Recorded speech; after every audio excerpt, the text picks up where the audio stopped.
that's the other big benefit of this one is that. Here, type them here. You can hear it a little. Yeah. You know what's weird is this doesn't have a shock mount like my.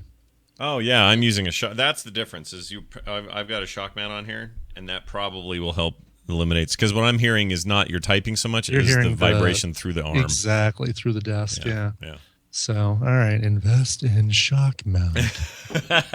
Jeez. As I recall, do they make a special Heil shock mount? They do. They make a branded Heil one.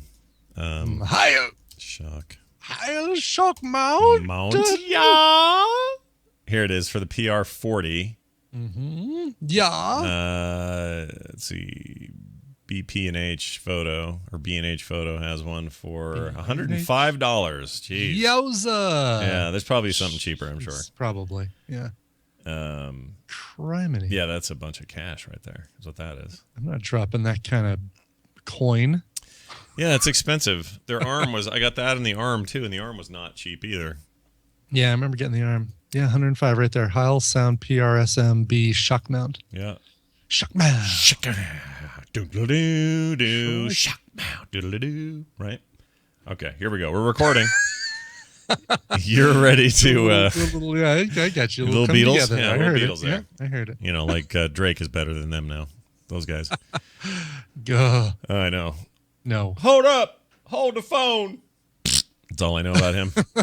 All right, here it is. It's the beginning of the show, and here's the read. Join us now, everybody, in 3, 2, 1. Coming up on TMS, Ronald has been holding back in his homeland. The 4-word Trek story contest starts now. 17 hours is a long time. Backwards feet are not a problem. 7th heaven becomes 7th hell. Ooh, ain't that the truth? Jen Law says she's ticked about them photos. Recommendals. Tom's Tech Time. Your emails and more on this episode of The Morning Stream. As Halloween approaches, you have to prepare yourself for what might happen. More orange sprinkles.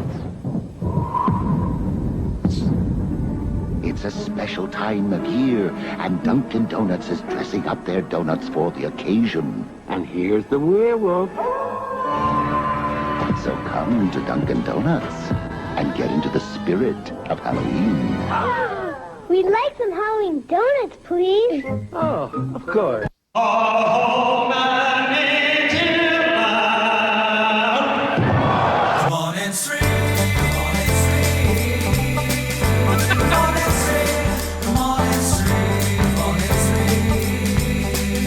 Come on and stream. Now, 2 men standing at standing desks. This is the Morning Stream.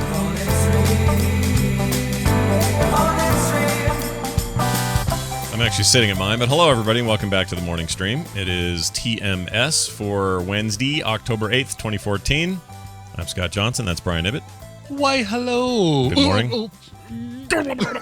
That poor guy hitting the carpet like that. You know what we need to do is combine that with the oh.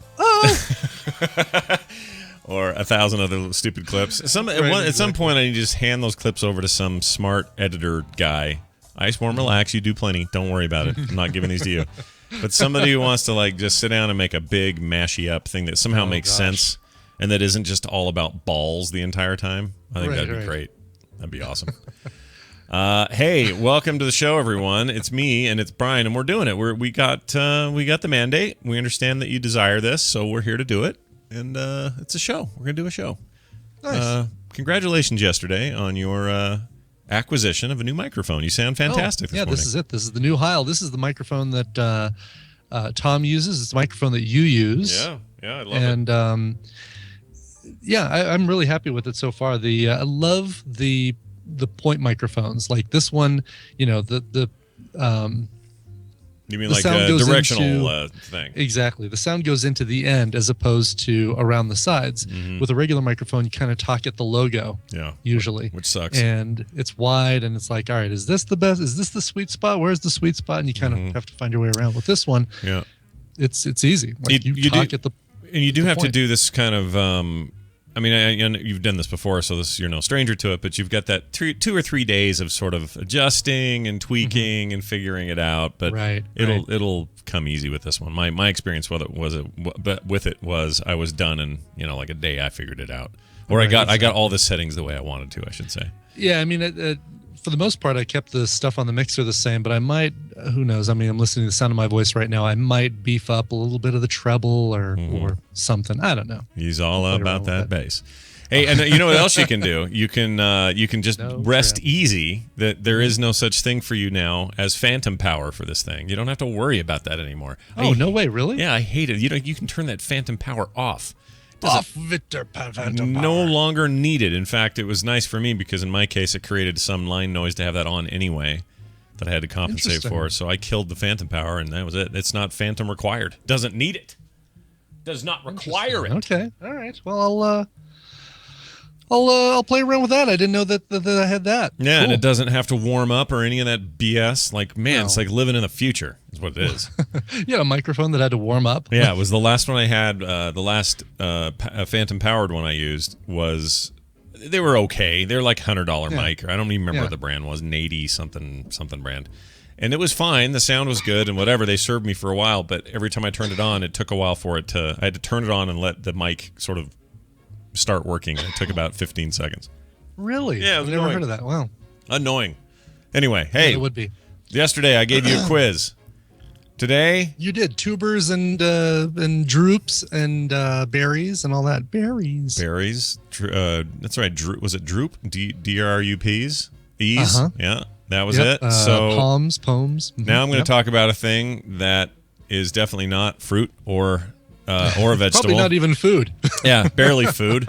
These are highly manufactured things, but these are... I always like these lists because these are fun. These are 25... I can look at this one, right? Oh, yeah, totally. Good. 25 McDonald's items that you cannot get here in these States United, okay? Okay. Oh, I bet I can predict one of them. You got to go somewhere else. Oh, give me one. Well, predict it. What do you say? In Australia, they put beetroot on everything, right? So you can have your burgers come with beets, like a slice of pickled beets. Ooh, that sounds... it's fantastic. That actually sounds all right, yeah. Yeah. I'm not a big beet fan, but that sounds good in that combination. Mm-hmm. They call it beetroot. That's nice. So, all right, we'll see if that one's on here. Number 1, bubblegum squash McFlurry. Bubblegum, good. Yeah. McFlurry, good. Squash? Well, they say this. It says below this one, don't freak out. There is no actual squash in this. It's blue bubblegum syrup and cute marshmallows mixed into the standard soft cone serve. Oh, okay, well then that's nice. Oh, that's also in Australia. Mm-hmm. There's an Australian one. Here's a Mexican one. Okay. The Kono Oreo. Nice. It's nice. It's good of the person who took this picture to, lick it into the Matterhorn, an accurate model of Disney's Matterhorn before they take a picture. That's lovely. It totally does look like the Matterhorn. Weird. It was familiar, but I couldn't put my finger on why, and you just did it. Anyway, yeah, it's basically an Oreo ice cream cone that comes with an Oreo cookie cone, and then I assume the white goo is actual ice cream or whatever they pass for that. It's vanilla, sure. I mean, the stuff inside an Oreo is basically vanilla-esque. Yeah. So you wouldn't have to change the ice cream at all. Just have it's really just a chocolate cone, right? Yeah, pretty much. That's the point of that one, I guess. Right. All right, how about this one? The McPaneer. This comes to you in India. It would have to. Paneer, sure. Now, what is paneer? You educate me. What is paneer? Paneer. What is it? I really don't know. I've heard of paneer. I've never actually ordered it. Well, this says this is India's many vegetarian options. The McSpicy paneer. They literally put McSpicy on there. Right. Is a burger consisting of soft, crispy coated paneer cheese, lettuce, and a tandoori mayonnaise. So I think it's the cheese. Coated paneer cheese. So interesting. It must be cheese, I guess. I don't know. That's what Tinvec says. Paneer is a cheese. All right, great. All right. Isn't the rule, if you live in India, the rule is you got to have diarrhea all day long, all the time, right? Isn't that the deal? The plan. Yes, that's right. Exactly. I'm pretty sure it's fine because you can poop right in the street. Exactly, right in the gutter. And I've never heard of anybody who went to India who didn't end up with like runny butt the entire time. And then people who live there are just used to it. It's just like, yeah, you talk to a guy, say, excuse me, sir, in the funny looking hat, when's the last time you had a solid poo? And they look at you like, we don't even know, we don't even have words for what that means. We don't know what that means. All right. Mozzarella dippers, only in Britain. Huh. Ooh, those look good. They do look good. Oh, they're so bad for you, though. Nice fingernail work, too, by the way, on that photo. Yeah, that one needs a fix. A little bit. Grown out of it. Not really matching up. Yuck. Anyway. Not supposed to leave those things on for like a week. They refer to these, Terpsters mentioned these before, they refer to them as Moz sticks. And, of course they do, yeah. There is because they have to change the name of everything. Yeah. I'm not actually kind of these always look better than I actually, when I eat them, I don't like them as much as I think That's I'm going to. right. In Bristol, we have the Moz sticks. Yeah. You only get some Moz sticks, do you? And you get them with everything. And you can't eat them unless you got a shitty manicure to pick them up with. All right. You know what? This is why this is fun, because it's also a parade of stereotypes that we get to do. It is here. exactly. We can do every stereotypical voice that comes to our some European McDonald's sell you beer. They have the McBeer. The McBeer. Yeah. Nice. So, would you trust a beer from McDonald's? I guess as much as I would trust a beer from any place else. I mean, it's not. They're not brewing it. It's going to be. Yeah. I imagine it's going to be some other, yellow branded beer. I was going to say white branded, but yellow branded because of the golden arches. Yeah, probably. I'm sure it's fine. It's probably super lame, but okay. Yeah, I'm it's sure like their it's coffee MGD. or something. It's like, oh, it's all right. It's MGD. The Pizzerato from Italy. You can't spell rot. Yeah. You can't spell pizzerato without rot. That's exactly right. It's got a picture of Jesus branded into the side there, I think. I'm trying to make that out. Let's see. Let me turn around this way. Yeah, I can't make that into anything. I think I see Grape Ape. I think he's in there. Basically, it's a cheese and tomato sauce Hot Pocket, really. Okay. If you want the truth. And those fries don't look very good, and that's all very weird looking. It looks like Italy is the place you don't want to go to McDonald's. I'm not sure that any of that photo is very appealing. No, that does not look good. In the face of so much good food, it pales in comparison. There was my stereotype of Italy. Here's your next one. They have the McPoutine. In Canada, head north of the border and get some gravy and cheese curds on top of McDonald's fries, in case That you're doesn't interested. Yeah, I mean, I've had poutine before, and the cheese curds actually melt. Are supposed to melt on the on the fries. Yeah. And you're actually supposed to be able to see the gravy. I'm sure it's like a puddle of gravy at the bottom of this thing. I'm not at all impressed with this. No, this looks like someone yacked in their fry bag.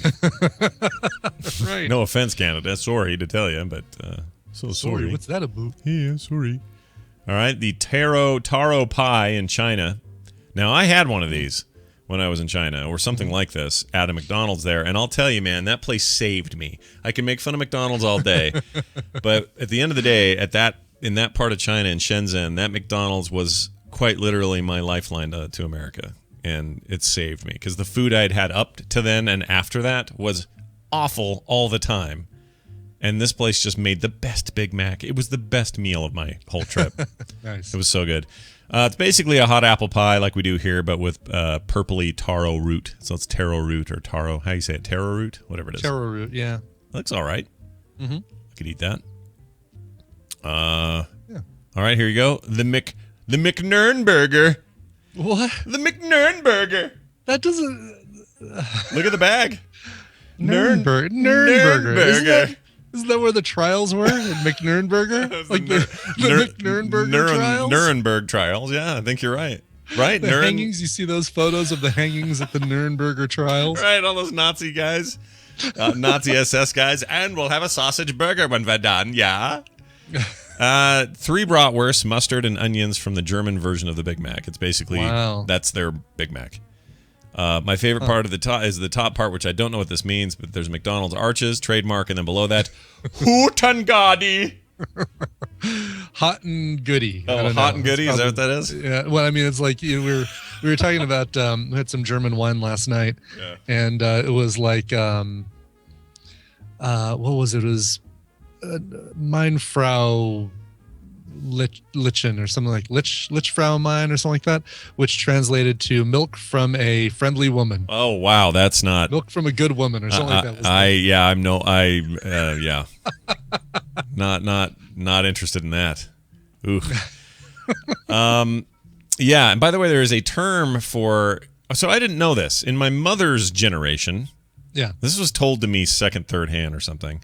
But in my mother's generation, it was not uncommon for women, before they would breastfeed their child, to test the fountain, if you know what I'm saying. Mm-hmm. And they would taste test their own breast milk. Now, okay, sure. That seems really crazy to me. It does, yeah. It's not something. I'm no woman, I'm no mother. Liebfrau Milch. That's exactly it. Thank you, by the way. Deep Frau Milch? Liebfrau Milch. Liebfrau Milch. Which translates to... Awful thing you ever heard. Milk from a friendly woman. Sorry, okay, please continue. We'll never have solid poo. All right, McPrawn. Here's the McPrawn. This is in Russia, okay? Okay. If you enjoy eating seafood procured by massive food conglomerates, fried shrimp cocktail can be found at Mickey D's in Eastern Europe. I have heard of this. It's basically fried. It's just big fried shrimp. Yeah, it just looks like, yeah, exactly. I mean, you get your Long John Silvers in my McDonald's, basically. Mm-hmm. Yeah, that sounds about right. Also in Japan, you can get the bacon potato pie. That sounds great. Actually, that does. Wow, so that's another Hot Pocket one. Yep, it's all in English on that packet, which is funny. Must be for tourists. Caution, hot. Yeah. They make, curly fries are not uncommon here in the States, but McDonald's does not do those. Got to go to your Arby's to get those. In the Philippines, I believe that's pronounced. You can get Twister fries, which are basically curly fries. So there's those. Philippines, for those who think I'm serious. And the Kiwi burger down there to New Zealand, we got a nice Kiwi burger. Is that made from kiwi? Hey, Brit. No. What is in there? That looks like it's got a beet like your other one too, doesn't it? A beetroot, yeah, it does look like it. It says right there, beetroot. Yeah. Yep. Look at that thing. So a beef patty, a fried egg, beetroot, tomato, lettuce, cheese, onions, mustard, and ketchup on a toasted bun. I would love that. I think I'm in. Yeah, I think I'm in. New Zealand. I like the eggs on burgers trend. There's fly down to Christchurch and buy us two. There's a place over here by us called Rockabilly's. It's a bar. Yeah. But they do really, really good food there. So it's kind of like a restaurant during the day. And then at night, sometimes they have bands come in. They actually have rockabilly bands come in. And but they've got I don't know if they call it the breakfast burger, but it's a burger with a fried egg, hash browns, bacon. That sounds great. It's so good. Can't do more than one of those a month, but damn, it's so good. Yeah, that sounds like a place right here near me called The Break, which is has amazing pub food and is a bar. McFlurry Cranky in Mexico. That's chocolate-covered Frosted Flakes for some reason on your ice cream. McFlurry Cranky. Yep. The McArabia, the Middle Eastern version of the thing. It's a chicken and flatbread pita deal that you can only get in the Middle East. That actually sounds really good. It does sound good, yep. BLT Bagel in Canada. Sorry about that. The Shaka chicken in Japan. Shaka chicken. Yeah, Shaka Khan. Everybody shaka chicken and everything. The chicken McMuffin, they do a morning McMuffin with chicken in it in China, which is cool. Let's see, the Philippines have fried chicken with spaghetti. That's weird. That is weird. That's a weird combo. But sure enough, right there in the same container. In France, they've got the La Salde Pâtes Mozzarella. It's mozzarella pasta salad. It's a bummer they didn't open that lid because I would have liked to have seen what's actually inside that one. Yeah, thanks for the plastic package shot. That's stupid. Same with the pineapple stick. Yep.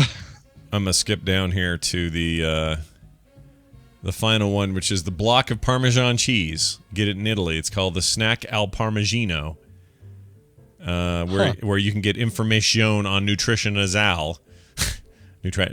information. So the deal under this one, he says that they couldn't find a picture of this actually at McDonald's, but according to the website for McDonald's Italy, you can buy a block of Parmigiano Reggiano cheese there as a snack. Wow.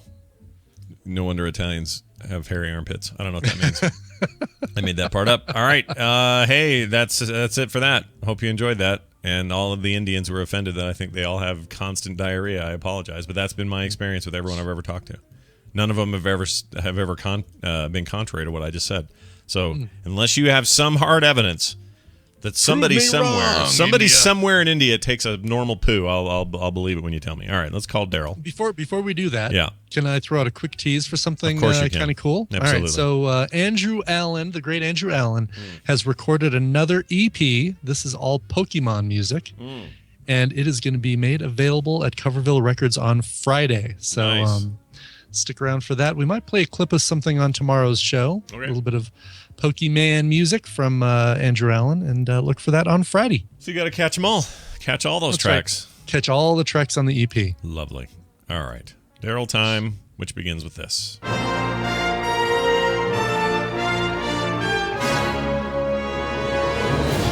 It's Stump a Trek Nerd, and it's brought to you by Lantern Forge! Now only $7.99 on Steam this week. Lantern Forge is an indie-developed sandbox survival and adventure RPG. Check it out on Steam today. It's called Lantern Forge. Oh, that's great. You should have done your Echo deal. I could have. Yeah. Oh, well, Try that out with the new microphone. right. It all works fine. gotta pay. Hey, it's dark in here. You gotta pay. Jill. Jill. I hope this isn't Chris's blood. Barry. I wish I had a way to echo. I'd do Barry or Jill over here. Barry. I'd do that. Hey, you know what I'll say? I'll say, that's what Barry, I don't know where you went. Okay, give me an improv line. Go. I hope this I hope this bag of lunch is edible. Jill. You do a really good Barry. I mean, listen, guys. Jill. That's pretty much what he was doing. Jill. See? It's uncanny. All right. Speaking of uncanny, a perfect rendition of Daryl's voice is on the line with us now. Daryl Skills, hello, and are you there? Sounds just Hello. like Hello. Hello. That was a very jovial hello. It must be having a very good morning, I assume. Yeah. I was trying to say it like, what's his name? Not Jill, the other guy. Barry, yes. All right. So I got some fun for us here. Jill. Hello, Jill. Here's the deal. Ooh, wow, that's freaky. Wesker, you're a Wesker. I have this plan, or I had this idea yesterday that people would send us 4 words, and that each of us would have to come up with a quick improv episode synopsis of a Star Trek episode using those 4 words. So somehow our story summation includes these words. Now, I've not even looked at these other than pasting it in here since I got it, because I wanted it to be fresh for all of us. Of course, Brian and I can see them. You can't see yours, but I'll whip through these and I'll tell you what yours are in a second. So my 4 words given to me were chase, or chaise, like Shays Lounge, dodecahedron. How do you say that? dodecahedron. Dodecahedron, adhesive, and uvula. Okay. So here's my story. Okay. There's an alternate universe. They're trapped in an alternate timeline where the Enterprise is a big sex ship. Everyone's just having sex all the time. There's just a big dumb sex thing going on all the time. And the captain doesn't have a chair. He has a chair that he sits in. Okay, so it's the weird looking French chair thing. And they are flying around and they run into a giant space entity in the shape of just a big geometric shape. It looks like a dodecahedron. And it's out there in space, and it's real mysterious, and it just says things like, "We will take your ship now," and Kirk doesn't know what to do because they've been so lazy and just laying around having sex all the time. They don't know what to do because they're not battle ready, right? They're just kind of out of it. I think this is an actual episode. This may be true. This sounds like one of those naked time ones. And then the Lieutenant Uvula, who in this timeline plays the role of Uhura, but she has a slightly different name. They named her Uvula. She has an idea, and that is there is a huge cargo bay full of barrels just chocked full of adhesive, like glue. And they're supposed to be taking that glue to Rigel 10 or something because they're out of glue over there. So they're bringing all this glue, but they think, you know what, in a pinch, we can shoot all this glue out of that cargo bay at high velocity and hit this giant geometric shape mystery alien right in the puss with all this adhesive, and it gums it up and they're able to escape. There's my episode. All right. Wow, very good. Brian, your words are castanet, There you go. idiom, gargoyle, Okay. and hamburger. Go. All right. So I'm going next generation on this one. All right. We come in on the Starship Enterprise, and Data is learning to belly dance. He's heard about belly dancing, and he's decided he wants to learn how to belly dance. So he's in a holodeck wearing the traditional belly dancing uniform, Brett Spiner there in his exposed midriff. Okay. And he's playing with castanets, of course, as you do. Whoa, red alert, all hands to the bridge. Right. So he heads over to the bridge, and sure enough, they've encountered an alien species that has these big wings and is really ugly, and kind of usually see these sitting on buildings. And sure enough, it looks like a gargoyle. Okay. So they yell over at Worf to fire. He fires, blows up the gargoyle. Oh, that was really quick, kind of a quick episode. And then they all head back over to 10 Forward, where they all enjoy a hamburger. And someone makes the comment to Data that, that gargoyle is like the straw that broke the camel's back. And he says, well, I don't understand. How could a straw break a camel's back? And Geordi says, that's an idiom, Data. And the credits roll. And then they all laugh, freeze frame, and then the credits roll. That's right. It's Ronald D. Moore. Oh, that's brilliant. I love that. Okay, see, now there's two. Daryl, your words are diagnostic, contract, whips, and egg. Diagnostic. Contract. Whips, like you're whipping a dude. Whips in the plural, and egg. It's too early for this. It feels like it, right? I'm putting it in Skype in case you need it. Says E. Kardashinsky. Yeah, basically. I love this. I love games like this, though. It's one of my favorite things. You could do it as like a badger telling a story. So they're on the Starship Enterprise. Yeah, it's basically Badger. It is Skinny Pete and Badger telling the stories. That's what this is. Exactly.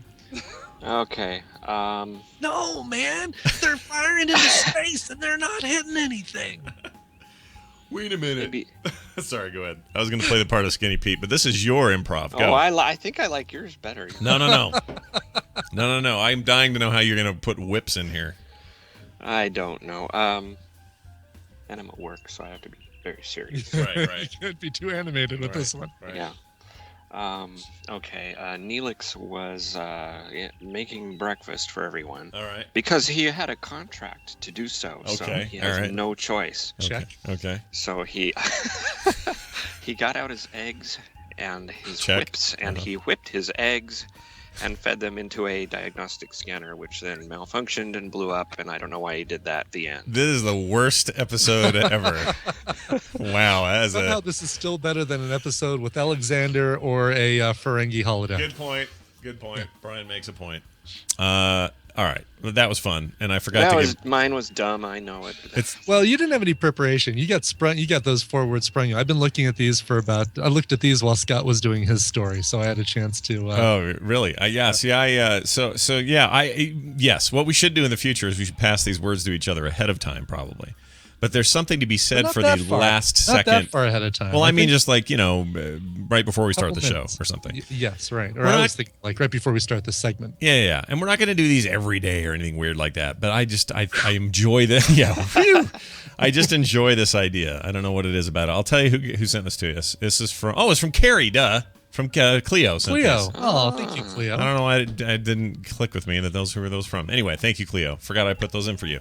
All right. Today is, speaking of improv, is one of those questions where we act out the scene and then you guess what episode it's from. Oh, wow. There's even more Star Trek improv here. Yep. So it's me and Brian. I'm going to play the part of Crusher, and you're going to play the part. This is, I assume, Old Lady Crusher, not... it can't be Wesley, right? Yeah, right. I'm sure it's Dr. Crusher. And you're going to do Riker. Yeah, and you're going to do Riker. Okay. I'm going to be Riker. So who I do is kind of a Lando Calrissian smooth little space pirate. What do we have here? All right. We got to get to that Death Star. Yeah. All right. So ready, set, go. I was trying to feed Spot. Data's cat! I told him I'd feed him while he was gone. I was just putting down the bowl of food. The next thing I know, there's a hissing ball of fur coming at my face.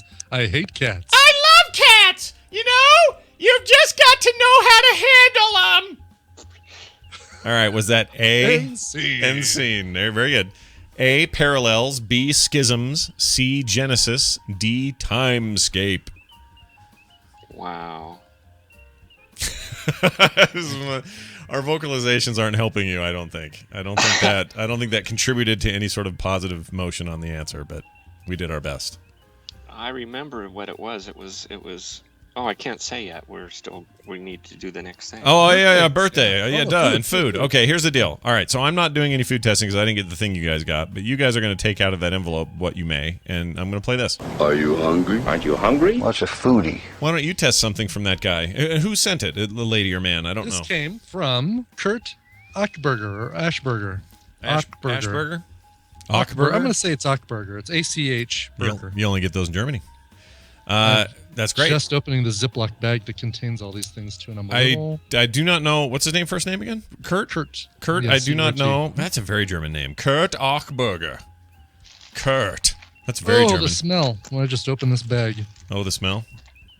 Brian's bag smells funny. Dude, I'm a little nervous about some of this stuff. I did not get your envelope for some reason, so that doesn't mean anything necessarily. There have been times where I've gotten it a week after these guys for who knows why, but I'll keep my eyes open. But in the meantime, what kind of weirdness is in How there? about a sesame lollipop? Want to do one of those? Yeah, do that. Daryl, you got that? Sesame lollipop. That must be this thing that looks like a lollipop with sesame seeds in it. That would probably be it. That'd be my argument. Okay. Let's see. I gotta open this. That's the challenge. Wow, our 4 words thing burned a lot of daylight. I didn't realize. I was just looking at the time like, oh wow, if we do that on the regular, that's gonna eat up a bunch of time. Anyway, sorry. All right, eat your lollies. Dude, I don't know how I'm gonna get this thing open. Jeez. Yeah, I'm struggling with that too. All right, Exacto knife time. We ain't got time for no. I'm gonna do this. Damn it. Ain't got time for this. Ain't got time for this. What's that from? Ain't got time for this. Ain't got time for that. Is that a song? No, not that I know of. Ain't got time for that. There's something there. Oh, the top came off. Oh God, really? Hold the phone. And it's all sticky. Oh God, I can't get this plastic off. My God, it's like it's hermetically sealed or something. Okay, there we go. I think I got enough of this. Jeez. Oh yeah, this is a monster. Scott, you dodged the bullet, I think. Did I? All right. Yeah. I feel good about that. I'm trying to find that Drake moment. Here, check it out. Here you go. While you guys are. Hold my phone. That's not real Drake doing that. Where is this thing? Fake Drake. Oh, here's Drake. I don't even know. There's a lot more work to do. You know what? Remember back when videos only occasionally tried to be an entire story with just a little music in the middle? Yeah. Now they're all doing it. Mm-hmm. They need to knock it off. Like the Michael Jackson bad kind of thing evolving into. Yeah. Yes. I don't need that. Also, I don't need a bunch of other sound effects during your video. I honestly can't tell if here's a problem with these sesame lollipops. Is they're so shiny that even after you pull the plastic off, you're not sure you got all the plastic. Like, this still looks like it could have plastic on it, and awesome. Who knows? Awesome. That's what I want. I taste sugar when I lick it, so. Yeah. Ice worm, there you go. There you go, freebie. Have a freebie. Yeah. Didn't have to do anything for that one. It's like sugar and sesame seeds. So just like you expected. Where are these from? Germany? Dominican Republic. Dominican Republic, wow. Mm-hmm. The DR, they call it. I don't know who calls it that. I just called it that. Well, fantastic. Yeah, I'm not a fan. Oh, well, all right. I'm not either. Well, look, they just take a ball of sugar and drag it through the dirt, and that's how you live. That's what you do down there. Well, congratulations, both of you. With the sesame seeds, it does taste like something. I can't put my finger on it, but. How about because it's what you're describing sounds like such a familiar flavor that I cannot think of right now. All right. Well, when you eat Chinese and you go to the restaurant, you dip your pork stuff in the sesame seeds. It just tastes like somebody took all those sesame seeds and rolled them up in a thing of sugar, and there you are. All right. That's right, like sesame chicken. Yeah. All right. Well, there you have it then. Without the chicken. Without the chicken. Yep.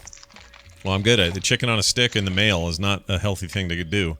Okay. All right. Daryl, you got a birthday or something, don't you, somewhere?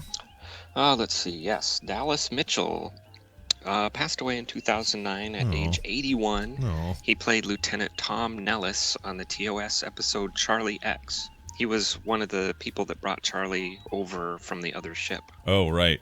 And that's not the episode with the baby Clint Howard. It's the other one. No. Okay. No. We're pretty excited on FilmSack. We're doing a small commentary episode like we do with Star Trek sometimes, and it's going to be for that Clint Howard baby one. I'm totally excited. That'll be fun. Yeah, awesome. That'll be a good time. All right. Well, congratulations to him.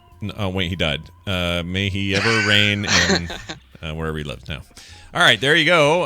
Daryl, back to the point here. We got these 4 answers. It's parallels, schisms, Genesis, or timescape. Which one of those did our reading come from? I have no idea. B. All right. Awesome. Hey, does that sound different to anybody? I'm just curious if that sounds any different than it used to be. All right, here you go then. Is it that? Is it B? No, it is not B. Turns out it is not B. It is timescape. D. Skeletor is Tarek. What? Treating. It just has a little extra R in there. Okay, that R really throws you off, though. Look at it. Wow, it really threw you off. I looked at that and said it's treating with an R in it. Reading.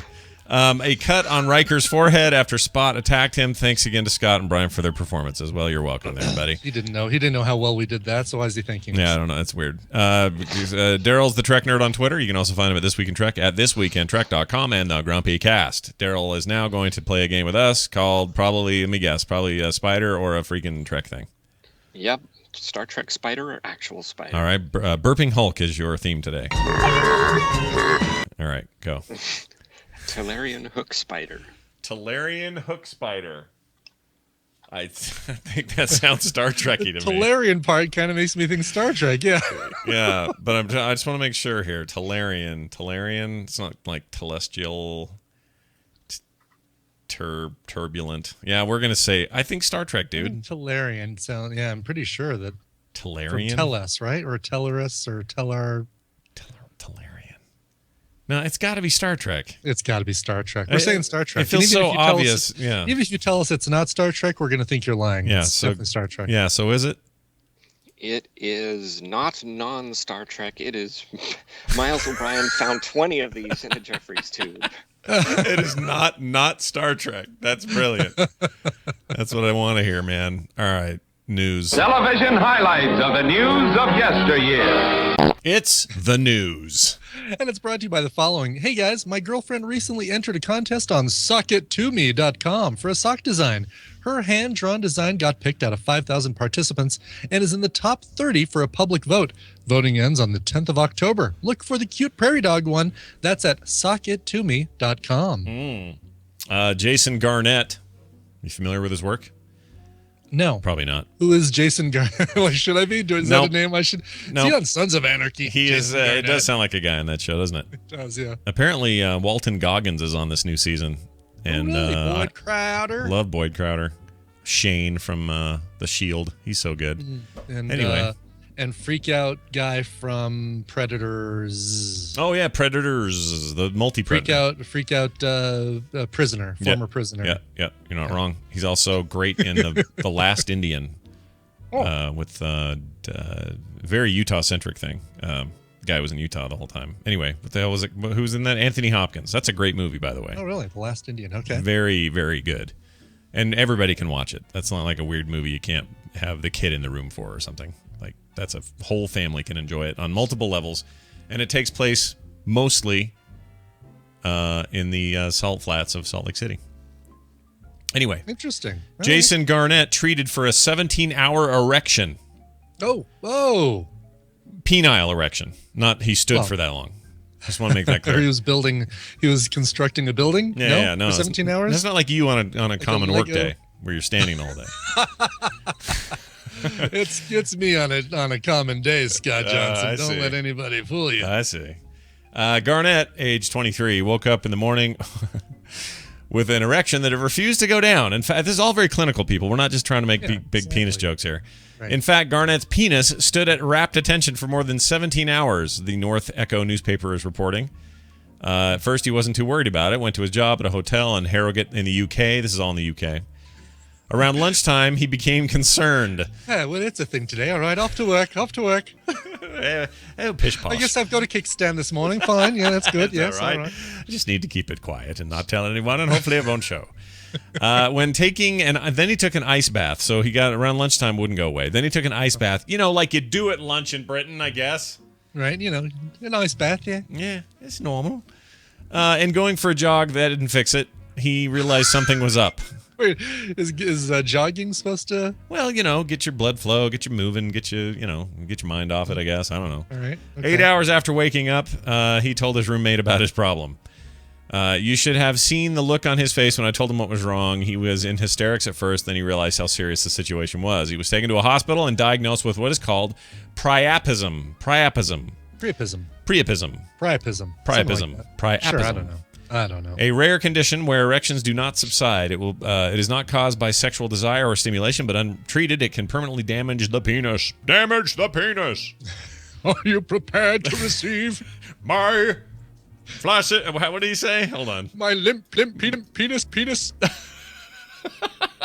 Hold on, there he is. Are you waiting to receive my limp penis? All right, now what you didn't hear just now was your connection made you repeat that in a weird way for a second. Yeah. I'm going to play that later, and you're going to love it. Okay. All right, can't wait to hear it. Yeah, Iceworm, will you find that for me? Lock that in, because I'm too lazy. Kind of like that weird thing that happened before with my laugh. Same exact thing. Yeah. Okay. Same exact thing, except this time it went penis, like no, wait, really? Yeah. Oh, yeah, I can't wait. Anyway, doctors had this part. Okay, are you ready for this part? I don't know if you're ready for this. All right, I'm gripping the table. Doctors had to drain 2 pints of blood from his penis to reduce the pressure on his organ. When that didn't work, they were forced to inject him with 24 rounds of medication before things settled down.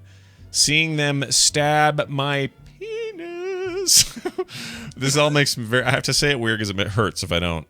With a needle was a horrible experience, like something out of a horror film, he told The Sun. The pain was 10 out of 10. Oh, jeez. 10 out of 10. That's maximum pain. Yeah, it is. All right. On to other bodily problems.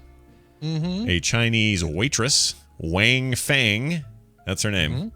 Yeah. Not just because the last article was about a guy's problem. She will not let her backwards feet stop her, she says. Oh, okay. A woman in Chongqing, China. She will not let her backwards feet take her in the wrong direction. Who has vowed to move forward with her life despite being born with backwards feet. Jeez, HuffPo. Oh, crazy on the photo. Yeah, isn't that weird? Yeah. She was born with a rare disorder. With that second photo, but all right. Yeah, no, it's weird. Wang Fang was born with a rare disorder that causes her feet to face backwards. Doctors initially felt her condition would prevent her from walking, but she didn't take that diagnosis laying down. I could run faster than most of my friends, and I have a regular job as a waitress in the family restaurant, and there is no reason to class me as disabled, she says. I can walk as well as anyone else and even run faster than them. I'm like everyone else, except, of course, I put my shoes on backwards. She's like that dude. She's like, what's his name in Best in Show with the 2 left feet? It's kind of like that. Nothing they didn't keep him down either. Yes. Eugene Levy, I think it was. Eugene Levy, that's right. Feet? Yes.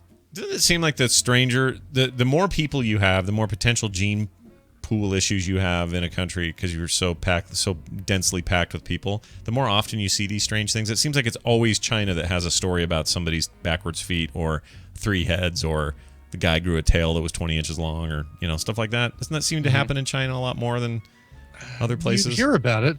Is it just because of the population there? And I don't know. That's what I think. That stuff will come up more frequently because there's so many people. Well, you got 1 billion people and you got a bigger pool to pull from. Yeah, I think that's probably it. HelloFresh.com is sponsoring today's show. HelloFresh.com will not give you 2 feet that are backwards.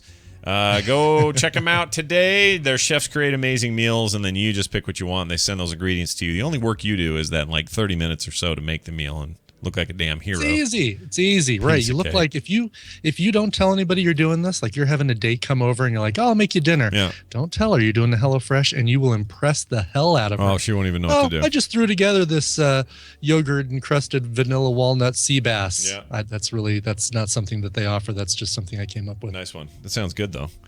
You think? Yeah, that was all right. What was it? Monkey encrusted sea bass? What was the first part? Yellow vanilla walnut something encrusted sea bass. Oh, actually, they have mustard crusted chicken with roasted fall vegetables or roasted salmon with warm lentil and spinach salad. 2 of the current ones. Another one. All right, because you asked for it. Pork tacos with nectarine salsa. Oh my gosh, you're killing me. And the 4th one, if that wasn't enough, How about steak tagliata with roasted tomatoes and potatoes? How about? That's their classic box right now. You can get that right now, delivered to you, and make it for you and your family. That's right, and half off if you do it for the first time. Go over there and use the code MorningStream, and that's 50% off you first-time customers. Do it today at HelloFresh.com. We recommend it. Chairman J. Parnell Thomas of New Jersey opens an inquiry into possible communist penetration of the Hollywood film industry. It is Celebrity Poop, brought to you by... Are you wondering where Cyclops went? Yes. He migrated like a mob boss goose to a new website. Check out the webcomic at cyclopscomics.com. The Viking Cyclops faces off against the undead ruler Necropolis. There's a new comic every Sunday at cyclopscomics.com. That's SEA Clops, C-L-O-P-S, comics.com. Like the clip clop. Fallout continues for the Seventh Heaven star Stephen Collins, who we just talked about prior to this mess. Birthday. That's right. Yeah. It was a Star Trek birthday, and I cannot remember what episode that was, or was it a TV thing? Oh no, he was in motion picture. October 1st, right? He was the one who went off with Ilea with V'ger, at the end of the motion picture. Yeah. Then they went to the V'ger talked about that heaven. On October 1st, a week ago today. We talked about that. Just brought this up. Well, this guy is embroiled in some controversy. He is the minister dad guy on Seventh Heaven. That's really his major claim to fame. A lot of people are very fond about that show. And I was talking about how it was filmed here and all this other stuff. Well, fans are seeing him in a new light. TMZ obtained a very sad and shocking audio tape featuring Collins, age 67 now, discussing 3 instances of, at the very least, child abuse in the way of exposure, but also in some cases molestation. It's kind of nasty. It's part of a nasty divorce he's been going through with actress Faye Grant. After 27 years of marriage, she is devastated, she said on this tape. I heard part of it, and I couldn't listen to the whole thing. It was rough.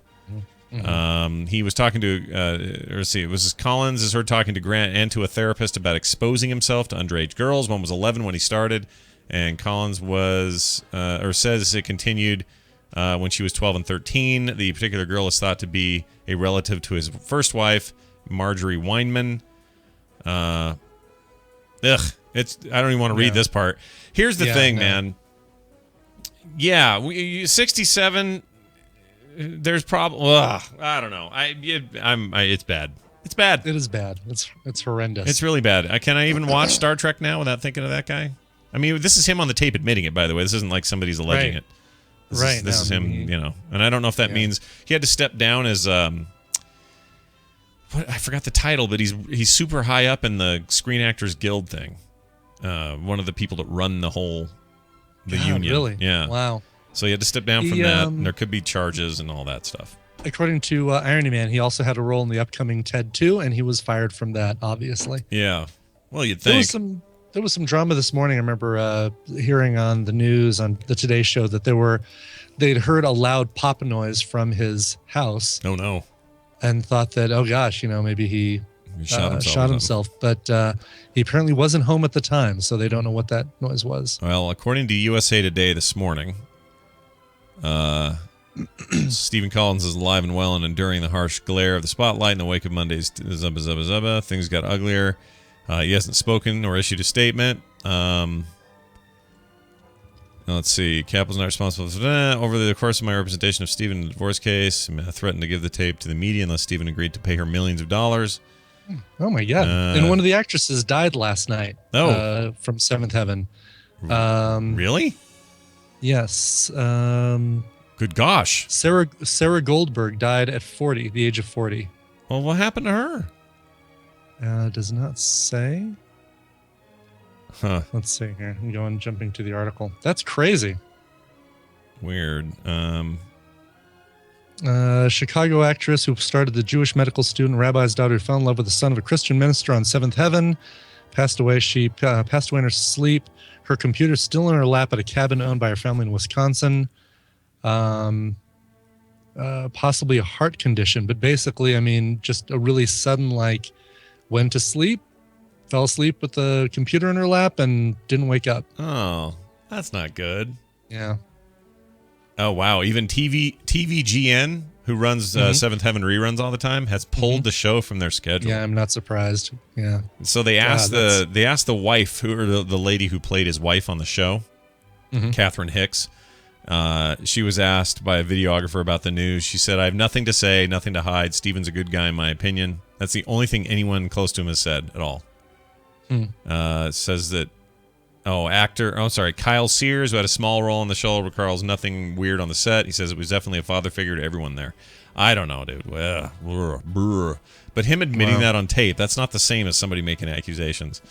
So, he's in trouble. Right. He's in trouble. She was the woman in, Catherine Hicks was a woman in Star Trek 4, the marine biologist that wants to go back and get the whales. Oh, I didn't know that was her. She was the one they went back and interacted with to get the whales. Yeah. She drove me crazy on that movie. You didn't like that. I did not like her at all. I didn't like the whole movie. The whole movie sucked. Wow, weird. I don't know how this turns out. But isn't the therapist under some kind of consternation? Aren't they supposed to by law? I know there's patient confidentiality stuff, but I'm pretty sure you have to. If it's a law thing, if someone's breaking the law and you're aware of it, I think you have to turn them in. I don't know what the guidelines are for that. Like how, what determines what they can disclose and what they can't disclose. Because I imagine, if it's something like, I ran a red light or I drank and drove the other night, then they might not report it. But if I did a hit and run and killed somebody. Yeah, I think they have to. Or if they say, I'm a serial killer and I killed my third victim last night and I really need to talk to you about it. Great question for Wendy tomorrow. We should ask her what we should totally ask her that. Yep. Yeah, what the line is. If only I was related to somebody who was a professional therapist. If only that. Right. If only we knew someone who we could ask about this. Also, Jennifer Lawrence has broken her silence on her nude photo leak. She's pretty pissed about it. And you know what? I totally agree with her. Here's what she had to say. You ready for this? Yeah. She says, "This is not a scandal. It's a sex crime," she told Vanity Fair. "Just the fact that somebody can be sexually exploited and violated, and this first thought that crosses anyone's mind is to make a profit from it. It's so beyond me. I just can't imagine being so detached from humanity. I can't imagine being that thoughtless and careless and so empty inside." She also has had choice words for those who have viewed and distributed these photos. "Anybody who looked at these photos or looked at these pictures, you're perpetuating a sexual offense. You should cower in shame," she said. Even people I know and love say, "Oh yeah, I looked at the pictures. I don't want to get mad, but at the same time, I'm thinking, I didn't tell you that you could look at my naked body." No uncertain terms here. She is like letting it fly. So careful, you guys. She has a bow too. In a Vanity Fair article where the beginning of the article has a topless photo of her. A topless photo of her. Yeah, which is a little weird. She's covered up. I mean, she's, but it's, I think it's done kind of. Yeah, I don't mean it as I'm not saying that that's the contradictory. This is her giving permission to do such a thing. Exactly. There's a huge difference, and that's what I think people forget. Let's say Jennifer Lawrence's next 5 movies feature her in full frontal nudity. Fine. That was her decision, her consensual choice to do it. This other thing was not her choice. And that's the difference, and I think people forget that that's the point. And I agree. It's like if someone were to use a high-powered lens and photograph her from an adjacent building through the blinds, and then sell those naked photos of her online, that would be the same kind of crime as the person who's perpetuating these other leaked photos. Would totally be. So it's weird. It's a weird cultural disconnect we have with how these were obtained versus how they could have been obtained. Right. And I don't know why we suck at this so bad as a society, but whatever. She's right. Horrendous. I did hear, by the way, there's a lot of talk about how this particular mess was overall handled better than, say, when Scarlett Johansson's leak happened a few years ago, where everybody was spreading them everywhere and they were on every website. Nobody was doing takedown notices. Says this time it was a lot more. People were a lot more. I don't feel very good about this, and people were a little bit more freaked out. It seemed like I heard about them getting removed even before I knew they existed. Yeah, right? It was like they were dealt with that quickly. By the way, Saisri from our Great Raid team says that according to TMZ, Stephen Collins' wife secretly taped the therapy session. Oh, well, so that's even worse then, because that means if I'm right about my theory about the therapist, then this is not only proof of his wrongdoing, but proof of their unwillingness to report what is a felony crime. Right, exactly. If they have to do that, I don't know. Apparently, in California, it's legal to secretly tape therapy sessions in certain circumstances of extreme violence type situations. So, I just wonder if the therapist is in trouble or not. I don't know. Yeah, I don't know. I'm going to ask. We'll ask Wendy. It's weird in Hollywood. People think they're above the law, man. Above the law. Exactly. Thank you, Sazri. Yeah, thanks, dude. Appreciate it. Is that a girl? It's a girl. Oh, what am I saying? I knew that. She's in our raid team. I'm not thinking. Yeah. To me, they're disconnected, the raid team and the regular people. Right, exactly. Well, and coming, still fairly new to this raid team, there's a couple people whose voices I don't connect to the people I've met in person at Nerdtacular. So it's like, oh, I know that dude. I talked to him at Nerdtacular. I do that all the time. So, and we'll have an opportunity to bump into them again at BlizzCon and wonder if we met them before. Exactly. We're going to take a break. When we come back. You're the one I hear every week healing me. Oh, yeah. You've kept me alive a lot. Except I'm on the floor a lot. What's going on with that? And then you have a fight. Recommendals coming up. So same with Tom's Tech Time. So stay tuned for that. We got some emails as well. Before all that, Brian's got music. What do you got for me? Hello, boarding and slashing. Today, October 8th, is a wonderful day in the Great White North, eh? It's the opening day of the NHL season, and in celebration of that and my birthday, I would like to request a cover of the second Canadian national anthem. Not the first one that goes, our home and native land. Not that guy. I trust Brian has something that will mark this wonderful occasion. Save the puck, yo, Chris, C.D. Lawrence in the Tadpole when I can be there. Nice. All right, Chris, how about this one for you? The hockey song, of course, is the classic that you suggested by Stompin' Tom Connors, the original version by Stompin' Tom Connors. How about a punk cover of the hockey song? This one by the band DOA. They recorded this in 2009 for their Kings of Punk, Hockey, and Beer album. Appropriately enough. Yep. It's the hockey song by DOA. All right, here it is. We'll be back in a minute. Stay tuned.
It's the Pizza Head Show. Hi, everybody. I'm on my way to Pizza Hut to get a Goosebumps Kids Pack. Yay! Almost there. Hey, this isn't the right way. Well, Scarecrow Steve says it is. He's no scarecrow. Sure he is.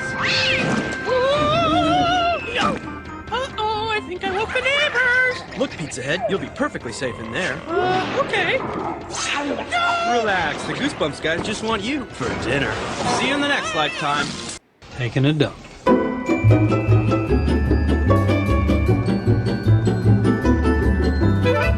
This is the morning stream. Shut up, baby, I know it. Yep. We're back. We're back. We are back. And that was a rousing addition to that song, and I will keep it and play it again sometime. Good. Play it every hockey day, right? Yeah, why not? What's your local professional hockey team there that you got? We have a local sub-professional hockey team called the Grizzlies. What's your local NHL franchise? I wish we had one. I really do wish we had one. I would go a lot. But we have a really nice rink, too. It's an Olympic quality hockey rink. It's where all the Olympic hockey games happened during 2002. And there's no reason why we couldn't support a team like that, other than, I guess, maybe there's not as much interest in hockey here. I don't know. Who knows? But I would love it. I mean, all we have is the Jazz. That's it. That's all we get. Right. It's the effing Jazz. The Jazz. Jazz, who have not been great since Stockton and Malone left. Carmelo say, I'm done with this team. I'm out, says Carmelo. And then John Stockton said, whatever, man, I'm done. And that's it. That's the last time we were really great. We've never been great since. All right. Let's call Nicole. Aww. Well, you know. I mean, look, you've got your Nuggets, your Avalanche, and your Rockies. Mm-hmm. You guys, all you're missing is a pro NFL team. And what are the chances of you getting a pro NFL team, do you think? Maybe not so good. You don't think so? Yeah. No? Those are harder to come by. I mean, usually they go to cities that have already had one that have a stadium that can support it. I mean, is there a stadium out there that would support a pro football team? A pro football team? No, they'd have to build something, I think. They'd have to build something brand new. And yeah. We have great indoor arena stuff, but we don't have any Sure. good, we have great college. Whoa, I hear myself.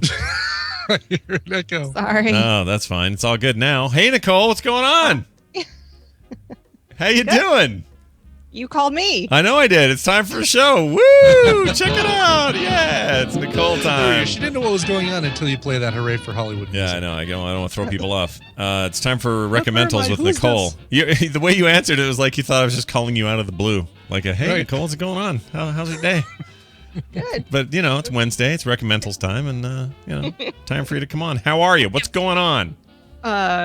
Great. I was supposed to get movies ready? Oh, crap. No. Oh, no. I have movies for you. It's all right. Hey, is that a Heil microphone you're using? It is. You've got the same one. See? Look at that. Everybody uses a Heil PR40. Yeah, there you go. David Letterman, that one on his desk, that is a Heil PR40. Is it? Yeah. Yeah, check it out next time. His new one, his latest one. I don't know about what he used to use, but... I wish I could take credit. My husband bought it. No. Well, they're good microphones. What can we say? All right. Well, Nicole comes on Wednesday. She talks about movie recommendations from streaming services and the like. And sometimes there's themes, sometimes there's not. We don't care either way because we just like having her on. So, Nicole, what do you say? What do you got? Well, I try to always have a theme for you.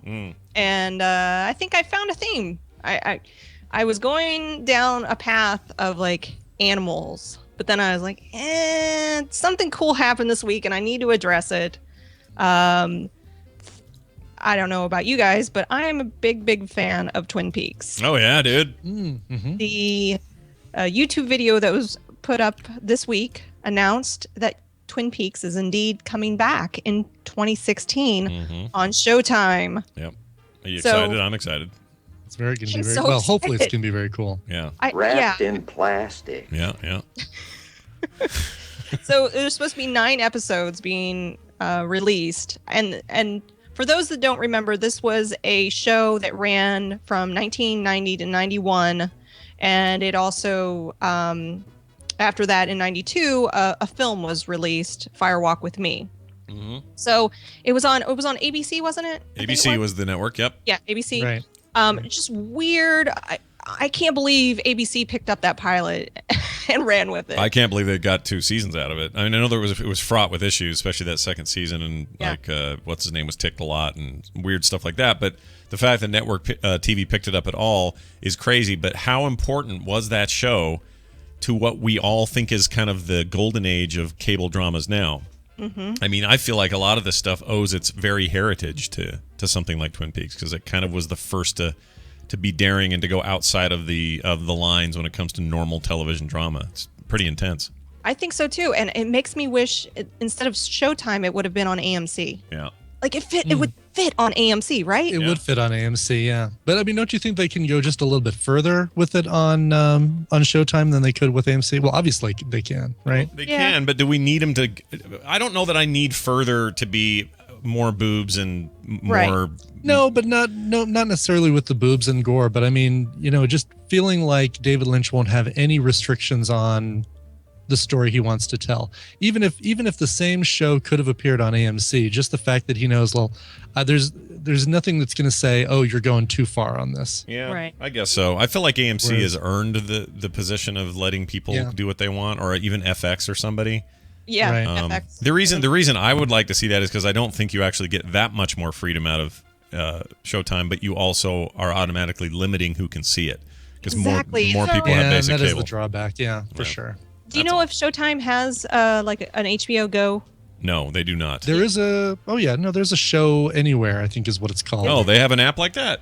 Yes. I thought that was I have Showtime. Showtime Anytime is the app. Showtime Anytime. Oh, okay. I didn't know that. Showtime Anytime. Well, that makes it a little better, but it's still same problem. You got to subscribe to it. You still have to have a valid Comcast subscription or whatever it is. But doesn't iTunes? I want to say iTunes has a deal with them where they'll put them up next day or something. Do I have that wrong? Oh, maybe. I don't know. I have to look that up. Yeah, Showtime Anytime app. Yeah. I figure I have until 2016 to figure this out because I will be watching the show. But in the meantime, our theme for the day is going to be weird ass TV shows. All right. Nice. All right. Twin Peaks, of course, is streaming right now on Netflix. You can watch the first 2 seasons. So you can watch only 2 seasons. Yeah, first 2 seasons. Well, there's gonna be a third now. Okay, until 2016, the only 2 seasons. So are you of the mindset that David Lynch is a very polarizing type of director? Like, I just love that weird. But if you talk to Patrick, our good friend Patrick Beja, he hates David Lynch. No, you either like it or you hate it. I think Patrick's just falling on one side of the already very polarizing space that is David Lynch in his films or his work. I just love. I mean, I've enjoyed almost every single movie. Now, Eraserhead, I didn't really enjoy that too much, but Mulholland Drive, Lost Highway. What's some other one? What's the one? Blue Velvet freaked me out. Blue Velvet's so I don't know if I like Blue Velvet. I may have respected Blue Velvet, but I don't think I ever want to see Blue Velvet again. You have to watch Dennis Hopper and that oxygen tank thing and Isabella Rossellini. So weird. Gross. Yeah. I think it's like a puzzle to me, and I love logic puzzles. I love piecing things together, and David Lynch's movies, the way that he constructs them, he wants you to watch them again, and he wants you to find things that you didn't notice the first time, and I just love that kind of interactive movie experience. Some people don't, but I'm a big fan of that. What was the one with Laura Dern and Nicolas Cage? Wild at Heart. Wild at Heart. That's a disturbing one. They're all disturbing. What are you talking about? Man, it's just that one just kicks off with a very disturbing image of Nicolas Cage bashing some guy's head on a marble floor that just sets the whole scene for the whole film. Well, do you have a favorite one? Do you have a favorite Lynch film? That would probably be it. That'd be the one. As creepy, as disturbing as it is, I think that is my favorite one because it does have such, no pun intended, but such an impact on me, right? Because it is such a it stays with you, right? Mine's the old man on the lawnmower one. I know it seems ridiculous. Part of the reason I think I like it is that it's in contrast to everything else he's done, and it's freaking rated G, and it's about a guy who wants to travel across the country on a damn riding mower. But it's what's it called? The Straight Line? What is it? The Straight Story. The Straight Story. The Straight Story. Oh, and what are you saying? I freaking love that movie on a bunch of levels, but I will admit freely part of it is that it's in contrast to his weird shit, you know? Because there is some weird shit to contrast that movie with. Yeah, very, very weird. Anyway. Well, kind of keeping on the David Lynch theme train here, did you know that he appeared in a number of episodes of Louie in season 3? I did not know that. David Lynch did? David Lynch. So Louie worked with David Lynch on season 3, and Louie is streaming on Netflix, so you can go watch these episodes, and they are wonderful. They are throwbacks to Twin Peaks. So the premise, it's 1, 2, 3 episodes of Louie in season 3 called Late Show, part 1, part 2, and part 3. So in Louie actually is up for a late night talk show host, replacing David Letterman. And David Lynch comes in as basically his trainer.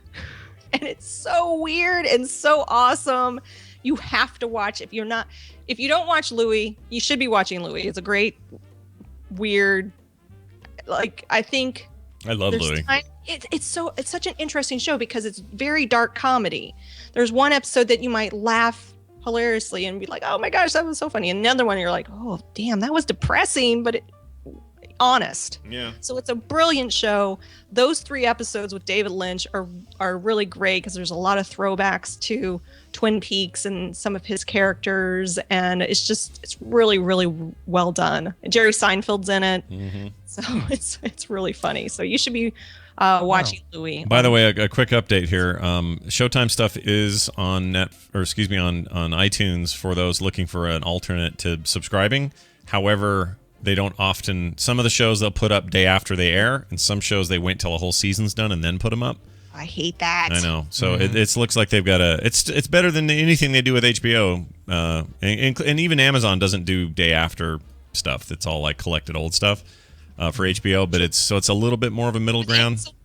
How I watched American Horror Story. It was the day after. Mm-hmm, yeah. And so FX, they do it on here. Most of the cable networks do, but it's these premium channels where you get a little fruity, and Showtime's no different. So anyway, for those who are hoping for that as an alternative, looks like you're gonna either have to wait for a whole season or come up with something else.